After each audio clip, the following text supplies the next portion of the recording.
favorite people for me that's present tonight. And I as people were introducing themselves, I was like, oh, that person's here too. Oh, it's yeah, I'm really grateful.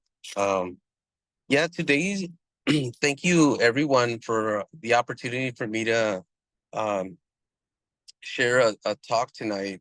I'm really honored and privileged for the invitation, and I love my community. It helps me restore, reconnect, and reset. Um, I will start with uh, two things the Buddha said, and one was that his teachings are, or it's not that he wants us um, to worship him.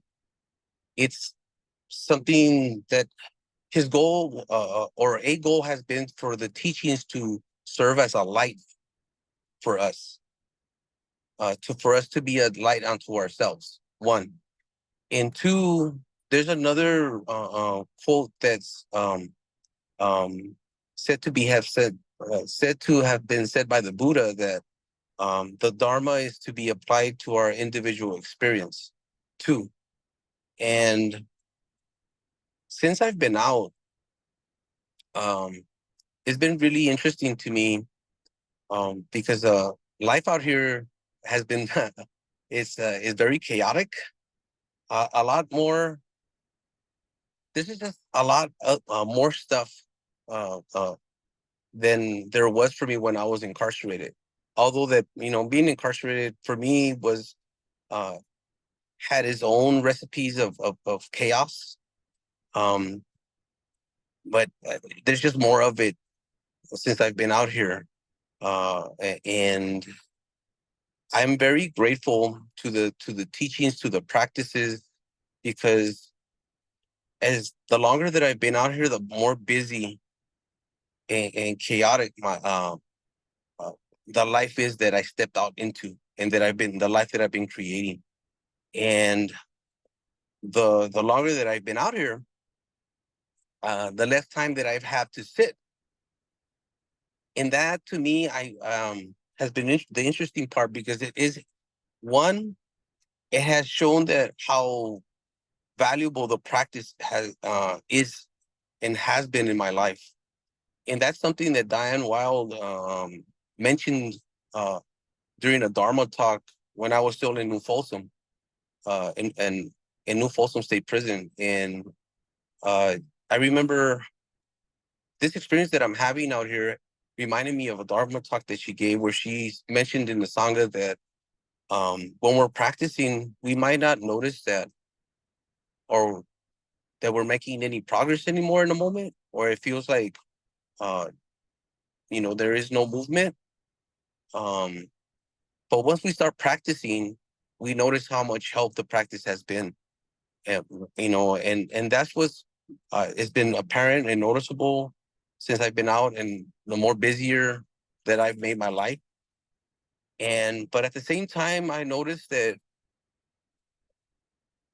how much has resulted from the practice that I had while I was incarcerated. Because although that, um, like tonight, I get a chance to sit, I get a chance to think about, contemplate Dharma, and share my understanding of the Dharma based on my experience of my own life. Um, it What was produced through the practice while I was incarcerated is what allows me to step into spaces that have been really uncomfortable for me since I've been out, during certain experiences. And that, to me, has been it's been of so much. It's been very valuable to me, because it just shows me, one, the power of the practice. Before the practice, I would have leaned in, or I would have felt the experience of something that is painful, or something that is hurtful, something that is scary, and I would have ran from it. I would have I would have reached out to the first thing to have me not experience that. And today, as a result of the practice while I was inside, and even what allows me to step back into these spaces that are not comfortable to me since I've been out, have been built and strengthened and broadened from that practice while I was inside into these new spaces that, in a lot of instances, have been new to me. And these new spaces of pain, of scariness, of uncertainty, I've been able to walk into armed with the understanding that I gained through the practice while I was inside. And today, this is where I've been meditating, and this is where I've been practicing, even as I've been walking through the chaos of life outside of incarceration. Um, um, Another thing that I that the Buddha said is that um uh well, an understanding that I have of the Buddha, the Dharma, and the Sangha, the triple gem. The Buddha is our doctor, or is like our doctor. The Dharma is like our medicine, and the Sangha is like the nurses. And so that's another tool that I've been utilizing since I've been out, in what I described earlier as the chaos of outside of incarceration, with work, with family, with life out here, and and making being in community, being in Sangha. I'll mention my brother, our brother, Nut Vol. Uh, Him and I talk pretty regularly, 3, sometimes 4 times a week. And we ask ourselves, how are you doing? How do you feel? Especially when we are experiencing something, like when we've gone back into prison to do the positive change program. And in those questions, when my brother, our brother, is asking me those questions, I think about the Dharma, and how, in this case, this Sangha member, Nut, is, by asking that question, I'm being reminded about the medicine, about contemplation, about sitting with what is present. And so, to me, even with the chaos that comes with being out, um, this has been able to be something that I've been able to center with, and contemplate on my experience. And this awareness and focus in thinking about what is coming up, identifying what's coming up, has been, again, invaluable to me. It's been invaluable because I've been able to sit in stuff that has been painful, scary, terrifying at times. And having my brother there asking me, how do you feel?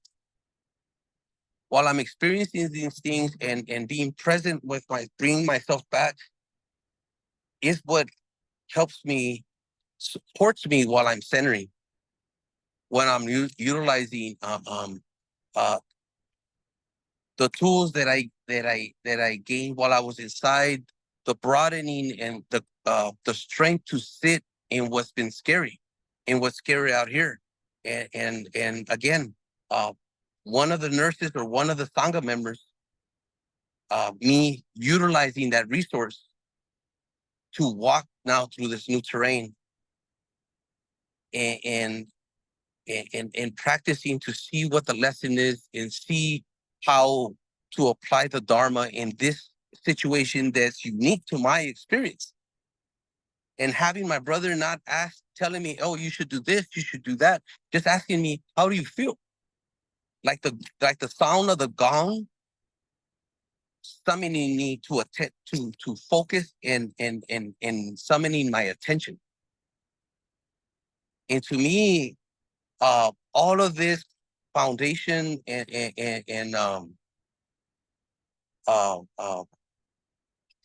this instruction was first laid down during practice. So it reminds me, one, the strength of the Dharma, two, the effectiveness of it and how it can be a light uh, uh, for us to use it to be a light unto ourselves, as the Buddha taught and reminds us. In it, and I'm reminded of it each time that I talk to one of our Sangha members, in this case, Nutpo. And whether when I'm walking out of a state prison, or we're coming from experiencing a moment with a dog, and seeing some similarities in to our own lived or my own lived experiences while I was in the cage myself. And I then, utilizing this resource, thinking about the medicine or the Dharma that's applicable to this particular experience that I'm having, and looking and retracing what does the doctor advise in this case, or the Buddha, and what medicine is he prescribing, identifying that and then applying it, and repeating that process, and being mindful of the result.